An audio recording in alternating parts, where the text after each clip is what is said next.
అదే RTV app వార్తల్ని క్షణాల్లో చదివే అవకాశం ఉంటుంది. ఒక న్యూస్ పేపర్, ఒక టెలివిజన్ ఛానల్ మీ చేతుల్లో ఎప్పుడూ ఉంటాయి.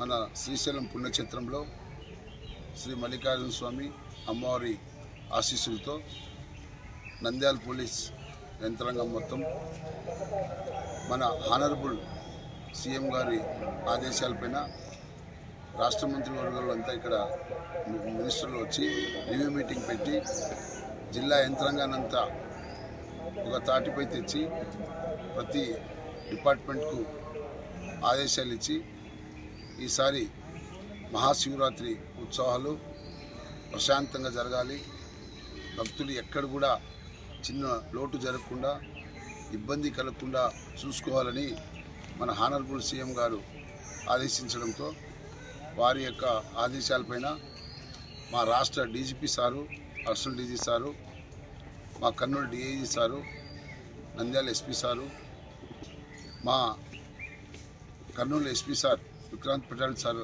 ఆదేశాలపైన ఆయన ఆధ్వర్యంలో మా అడిషనల్ ఎస్పీ యుగంధర్ బాబు వారి పర్యవేక్షణలో నేను ఆత్మకూరు డిఎస్పీని, మా Srisailam 1 town CI Prasad, 2 town CI Chandrababu మరియు మొత్తం పోలీస్ యంత్రాంగం సుమారు 2700 మంది వరకు సిబ్బంది, హోంగార్డ్ నుంచి పై ఆఫీసర్ల వరకు అందరూ కలిసి ఒక టీం వర్క్గా చేస్తూ 10 రోజులు జరిగే ఈ ఉత్సవాల్లో 6 రోజుల వరకు మా పోలీస్ యంత్రాంగం అంతా ట్రాఫిక్ కావచ్చు, పార్కింగ్ కావచ్చు, దేవస్థానంలో బందోబస్తు కావచ్చు అన్నీ చక్కగా చేసినారు. చిన్న చిన్న మిస్టేక్ ఉన్నా కూడా భక్తులకి ఎటువంటి అసౌకర్యం లేకుండా, ఎలాంటి ట్రాఫిక్ ఇబ్బంది కలగకుండా, ఎలాంటి సమస్యలు లేకుండా ప్రతి ఒక్కరూ కష్టపడి హోంగార్డ్ నుంచి మా ఎస్పీ సార్ వరకు, కర్నూలు ఇన్ఛార్జ్ ఎస్పీ సార్ వరకు చాలా చక్కగా చేసినారు. అందులో ఎవ్వరు కూడా నిర్లక్ష్యం చేయలేదు. ప్రతి ఒక్క అధికారి జవాబుదారీతనంగా పనిచేస్తూ ప్రశాంతమైన వాతావరణంలో మన శ్రీశైలం మహాశివరాత్రి ఉత్సవాలు జరిగింది. బాగా అలంకరణలో కూడా చాలా చక్కగా జరిగింది. ఈసారి ఇంకా చాలా బాగా చేసినారు. ఎందుకంటే మామూలుగా ప్రతి సంవత్సరం 2 hours 2.5 hours పట్టేది. ఈసారి ముందే ప్లాన్ ప్రకారము లైటింగ్ ఉన్నప్పుడే అంతా బాగా అంతా సెట్ చేసుకొని తర్వాత తొందరగా కంప్లీట్ చేసినారు. అది కూడా చాలా సక్సెస్ఫుల్ అయింది. తర్వాత రథం ఊరేగింపు కూడా చాలా బాగా జరిగింది. కాబట్టి నా రిక్వెస్ట్ ఏమంటే, శివభక్తులు చాలా ఆవేశంగా ఉంటారు. ఎక్కడెక్కడో గ్రామాలు, ఎక్కడెక్కడో ఊరు నుంచి వస్తారు. ఇక్కడంతా మనం ఒక దేవస్థానం పుణ్యక్షేత్రంలో కలుస్తాము. చిన్న పొరపాటు జరిగినా కూడా ఆవేశం అనేది పనికిరాదు. దేవుని దగ్గర వచ్చేటప్పుడు ఎవరికి ఆవేశం ఉండకూడదు. మనం వచ్చిండేది దైవ సన్నిధిలో ప్రశాంతమైన వాతావరణంలో హ్యాపీగా స్వామి దర్శనం చేసుకోవాలని వస్తాము. కాబట్టి అది కూడా కొంచెం ఆలోచన చేయాలా. అలాగే ఇక్కడ ఉన్న వ్యాపారస్తులు, షాప్స్ ఓనర్లు కావచ్చు, పనిచేసే వర్కర్స్ కావచ్చు, వాళ్ళు కూడా చాలా ఓర్పుతో ఉండాలా. కొత్త వ్యక్తులు వస్తూ ఉంటారు. ఏదో క్షణిక ఆవేశంలో చిన్న పొరపాటు జరిగినా కూడా మనము మ్యాన్ హ్యాండ్లింగ్ చేయకూడదు. ఒక చిన్న ఇష్యూ వచ్చింది మన సిద్ధరామ కాంప్లెక్స్లో. దానివల్ల మాకు చాలా టెన్షన్ అయింది. దేవుని దయ వల్ల స్వామి ఆశీర్వాదంతో మా యుగంధర్ బాబు ఎస్పీ గారు, నేను అంటే ఎక్కడెక్కడి నుంచి ఏదో ఊరు చాలా ప్రాంతం నుంచి వచ్చింటారు శివభక్తులు. వాళ్ళు 41 days దీక్షలో ఉంటూ చాలా ఆవేశంగా ఉంటారు. వాళ్ళు మనం ఏం చేయలేం. అందులో మనకు పరిచయం కూడా ఉండరు వాళ్ళు. కాబట్టి అటువంటిది పెద్ద సమస్య అయితే మన చెడ్డ పేరు వస్తుందని మేము టెన్షన్ పడినాము. దేవుని దయ వల్ల ప్రశాంతంగా జరిగిపోయింది. చిన్న ప్రాబ్లమ్స్ ఉన్నాయి, లేదని మనం చెప్పము. ఇప్పుడు మనం తప్పులు గురించి వెతికితే ఏ వ్యక్తి ఏది చేసినా కూడా మన తప్పులు బయట చెప్పవచ్చు. అది పెద్ద సమస్య కాదు. కానీ ప్రతి సంవత్సరం కన్నా ఈ సంవత్సరం మాత్రం చాలా చక్కగా జరిగింది. దీనికి ముఖ్యం మన రాష్ట్ర ప్రభుత్వం యంత్రాంగం సపోర్ట్ చేయడం బాగా. ఎందుకంటే హిందువులు మనోభావాలకు ఎక్కడ చిన్న పొరపాటు జరగకూడదని, భక్తులు ఎవరికి ఇబ్బంది కలగకూడదని బాగా సక్సెస్ఫుల్గా ప్రశాంతమైన వాతావరణంలో జరపాలని రాష్ట్ర ప్రభుత్వం, మన హానరబుల్ సీఎం గారు చాలా చక్కగా అందరికీ ఆదేశాలు చేసి, వాళ్ళ మంత్రివర్గంలో మినిస్టర్ కూడా ఇక్కడ వచ్చి రివ్యూ మీటింగ్ పెట్టి జిల్లా యంత్రాంగాన్ని అందరికీ ఒక తాటిపై తెచ్చి అందరినీ గైడ్ చేస్తూ, మన జిల్లా కలెక్టర్ గారు, మా ఎస్పీ గారు అందరూ ఇక్కడే దాదాపు 6 days వరకు ఇక్కడే ఉంటూ 24 గంటలు వాళ్ళు తిరుగుతూ ప్రతి కింద అధికారులందరికీ బాగా మంచి ఆదేశాలు ఇస్తూ అట్లే మా డిఐజీ కర్నూలు డిఐజీ సార్ కూడా ఇక్కడే 3 days నుంచి ఇక్కడే ఉన్నారు. సార్ అందరూ ప్రతి ఒక్కరు ఫిజికల్గా అన్ని పాయింట్లు టెంపుల్ అవుట్ సైడ్ కావచ్చు, ఇన్సైడ్ కావచ్చు, ట్రాఫిక్ కావచ్చు, పార్కింగ్ కావచ్చు, అన్ని ఏరియాలో తిరిగి చక్కగా గైడ్ చేయడంతో కింద సిబ్బంది అందరూ కూడా చాలా కష్టపడి అందరూ కలిసి ఒక టీం వర్క్గా చేయడంతో ఈరోజు మనం అంతా ప్రశాంతంగా ఈరోజు కంప్లీట్ చేసుకున్నాము. అందుకు చాలా అదృష్టంగా థ్యాంక్స్ చెప్తున్నాం మనం అందరికీ. భక్తులకు కూడా మేము చాలా ధన్యవాదాలు తెలియజేస్తున్నాము. అట్లే మన టెంపుల్ ఈఓ గారు కూడా చాలా చక్కగా అందరికి సపోర్ట్ చేస్తూ అందరితో కోఆర్డినేషన్ చేసుకుని చక్కగా సక్సెస్ఫుల్ చేసినందుకు మాకు కూడా చాలా ఆనందంగా ఉంది. ఇంకా మనకి నెక్స్ట్ ఇంకొక 1 monthలో ఉగాది ఉంది, ఉగాది పండుగ ఉంది కాబట్టి చాలామంది మన కర్ణాటక భక్తులు వస్తారు. వాళ్ళకు మనకు లాంగ్వేజ్ ప్రాబ్లం అనేది ఒకటి ఉంది. ఇంకా జాగ్రత్త, ఇంకా మాకు కొన్ని లోపాలు మా చిన్న మా పొరపాట్లు ఉంటే ఆ పొరపాట్లు కూడా మేము రెక్టిఫై చేసుకొని వాళ్ళకు కూడా ఎటువంటి ఇబ్బందులు కలగకుండా కర్ణాటక భక్తులు కూడా మేము ఫుల్ సపోర్ట్గా ఉంటూ వాళ్ళకి మంచిగా దర్శనం చేయించి పంపిస్తాము.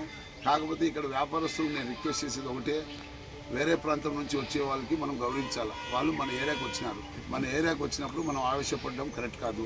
ఒకవేళ చిన్న పొరపాటు జరిగిండొచ్చు, జరిగినా కూడా మనం ఎవరిని కూడా చేయి తీసుకొని కొట్టడం అట్లా కరెక్ట్ కాదు. దానివల్ల పెద్ద సమస్య ఏర్పడుతుంది, అది కరెక్ట్. కాబట్టి మన శ్రీశైల పుణ్యక్షేత్రంలో ఉండే వ్యాపారస్తులందరికీ రిక్వెస్ట్ చేసి చెప్తున్నాను, దయచేసి ఎవరైనా వచ్చిన భక్తులు ఇలా ఆవేశంలో ఏదైనా మాట్లాడినా కూడా మనము ఓర్పుతో ఉండాలి. మనం ఆవేశపడకూడదు, మనము ఏది కూడా తప్పు చేయకూడదు, అది గుర్తుపెట్టుకోవాలి. దీనివల్ల ఏమవుతుందంటే హెడ్ ఇంజరీ అంటే అది బ్లడ్ అనేది ఒక పెద్ద ఆవేశాన్ని ఇచ్చేస్తుంది, ఒక యూనిట్ ఏర్పాటు చేస్తుంది. ఆ భక్తులందరినీ ఒక యూనిట్గా తయారైపోతారు. కాబట్టి అది కూడా అందరూ ఆలోచన చేసుకుని వాళ్ళకు కూడా మేము ఈసారి ముందే ఒక 10 రోజుల ముందే కోఆర్డినేషన్ మీటింగ్ పెట్టి వాళ్ళకు కూడా చెప్తాము. మన మీడియా సోదరులు కూడా చాలా చక్కగా మాకు అందరికీ సహకరించి ప్రతి వాళ్ళు కూడా పోలీస్ మాదిరిగా మాకు సాయం చేసినారు. వాళ్ళని కూడా మేము థ్యాంక్స్ తెలియజేస్తున్నాము. ఈ అవకాశం ఇచ్చిన మనం మీ అందరికీ మేము ధన్యవాదాలు తెలుపుతూ క్లోజ్ చేస్తున్నాం. ఇంత బందోబస్తు కర్ణాటక వాళ్ళు కూడా మా ఎస్పీ సార్కి చెప్పినాము, మా డీజీపీ సార్ ద్వారా వాళ్ళ రాష్ట్ర డీజీపీకి చెప్పి ఇన్ఫర్మేషన్ పెట్టి ఏర్పాటు చేయాలని మామూలుగా మనము ఒక 300 అట్లా రావచ్చు అనుకుంటున్నాం మేము కర్ణాటక స్టేట్ నుంచి. ఎందుకంటే ఎక్కడెక్కడి నుంచి ఎక్కువ మంది భక్తులు వస్తారో తెలుసుకొని ఆ జిల్లాల నుంచి పిలిపిస్తాము కొంచెం కోఆర్డినేషన్ కోసం. ఎందుకంటే లాంగ్వేజ్ మనకు రాదు కాబట్టి వాళ్ళని కూడా కొంచెం ఇది అయ్యేదానికి ఈసారి ఏం చేస్తామంటే మేము ఉగాదికి స్టార్టింగ్ పాయింట్ ఎక్కువ పెడతాం. మనకి ఎక్కడెక్కడైతే ఎక్కువ భక్తులు ఉండే ప్రాంతాల్లో స్టార్టింగ్ అంటే ఏం జరిగినా కూడా వెంటనే వాళ్ళకి ఇన్ఫర్మేషన్ ఇచ్చి మనకు పబ్లిక్ అడ్రస్ సిస్టమ్ కూడా పెడతాం అక్కడే, మైక్ అనౌన్స్మెంట్. ఎందుకంటే మైక్లో మనం ఏది జరిగినా ఇమీడియట్గా వాళ్ళకి సమాచారం ఇచ్చేటట్లు. నెక్స్ట్ టెంపుల్ దర్శనం టైమింగ్ కూడా వాళ్ళకి ఇన్ఫర్మేషన్ ఇస్తూ ఎలాంటి ఇబ్బందులు లేకుండా చేయాలని మేము, ఎందుకంటే మాకు చూసిన దాన్ని బట్టి అర్థమైంది. దీంట్లో ఈ మహాశివరాత్రి టైంలో కొంచెం విఐపీలకి ఇబ్బంది అయింది ప్రోటోకాల్లో, అది అందరికీ తెలుసు. సెల్ ఫోన్లు పనిచేయవు, మనం ఎంత ఉన్నా అందరికీ హెవీ డ్యూటీ అయిపోయింది. ఎందుకంటే నేను చూసిన దాంట్లో మా మహాశివరాత్రి రోజు చూసిన దాంట్లో నైట్ 2 గంటలకే 500 టికెట్లు దాదాపు 5,000 మంది భక్తులు వచ్చేసినారు. వాళ్ళు ఒకటేసారి అంతమంది రావడంతో చాలా టఫ్ అయింది. నేను 2 hours ఆడే ఉన్నాను. మేము మధ్యలో రోప్ పెట్టుకొని 3 భాగాలుగా చేసినాం ఆ ఉండే భక్తుల్ని. ఎందుకంటే తోసుకొని వస్తున్నారు, ఎవ్వరు కూడా ఇంతమంది మగవాళ్ళు భక్తులు ఉన్నారు కానీ ఎవరు కూడా మాకు సపోర్ట్ చేయటం లేదు. వాళ్ళ ఆతృత అంతా ఎంతసేపు దర్శనం పోవాలనేది ఆతృత తప్ప వాళ్ళకి ఏదో తెలియదు. మధ్యలో మహిళలు ఉన్నారు, చిన్నపిల్లలు ఉన్నారు, వాళ్ళు కేకలు వేసినా కూడా వీళ్ళు ఎవరు అంతమంది మగవాళ్ళు ఉన్నారు, కనీసం వాళ్ళ సపోర్ట్గా ఉంటూ సాయం చేస్తామనే ఆలోచన ఎవరికి లేదు. ఎంతసేపు నాకు దేవుని దర్శనం కావాలనే ఆలోచనలు ఉన్నారు, అది కరెక్ట్ కాదు. ఎందుకంటే ఎక్కువ మంది వచ్చినప్పుడు తొక్కిస్తాడు జరిగితే మనకు చనిపోయే అవకాశాలు ఉంటాయి. కాబట్టి భక్తులు కూడా ఆలోచన చేయాలి. అప్పుడు మేమేం చేసినామంటే తెలివిగా 3 భాగాలుగా రోప్తో అడ్డకట్టేసి డివైడ్ చేస్తూ తర్వాత క్యూలో పంపిస్తాం. తర్వాత అది అయిపోయింది అనుకుంటే మళ్ళీ ఫ్రీ క్యూ లైన్ చాలా టఫ్ అయింది. దాదాపు మాకు 4 hours పట్టింది. ఓపెన్ ప్లేస్లో ఉన్నా కూడా తోసుకొని రావడం ఎక్కువ భక్తులు. ఎందుకంటే నేను ముందుకు పోవాలి. దీంట్లో యూత్ ఎక్కువ మంది యూత్ చాలా ఇబ్బంది పెడుతున్నారు. ఆ యూత్ ఎవరు కూడా ఓర్పుతో ఉండడం లేదు. వాళ్ళు ఎంతసేపు నేను ముందుకు పోవాలని దాంట్లో ఈ గుంపులో కూడా భక్తులు మహిళలు ఉంటారు, చిన్నపిల్లలు ఉంటారు, మనకు చాలా ఇబ్బంది అవుతుంది. దీనిపైన కూడా మనము నాకు తెలిసింది ఏమంటే బ్యారికేటింగ్ ముందే వేసుకొని వాళ్ళు క్యూ లైన్లో పెడితే బాగుంటుందని అనిపిస్తుంది. ఓపెన్ ప్లేస్లో కష్టం, ఓపెన్ ప్లేస్లో అంతమందిని మనం చేయాలంటే చాలా ఇబ్బంది. నేను కావచ్చు, మా శ్రీశైలం సిఐ కావచ్చు, ఆలగడ్డ డిఎస్పీ, రవికుమార్ డిఎస్పీ, అంతా చాలా టఫ్, దాదాపు 4 hours ఇబ్బంది అయింది. తర్వాత మనకు 12 తర్వాత కొంత ఫ్రీ అయింది. ఆ రోజు శివరాత్రి రోజు 12 గంటల తర్వాత మార్నింగ్ కొంత కంట్రోల్లో మనకు ఇబ్బంది లేకుండా అయింది. కాబట్టి మాకు మైన్ భక్తులు ముఖ్యం, భక్తులకి రక్షించడమే మా పోలీస్ డ్యూటీ.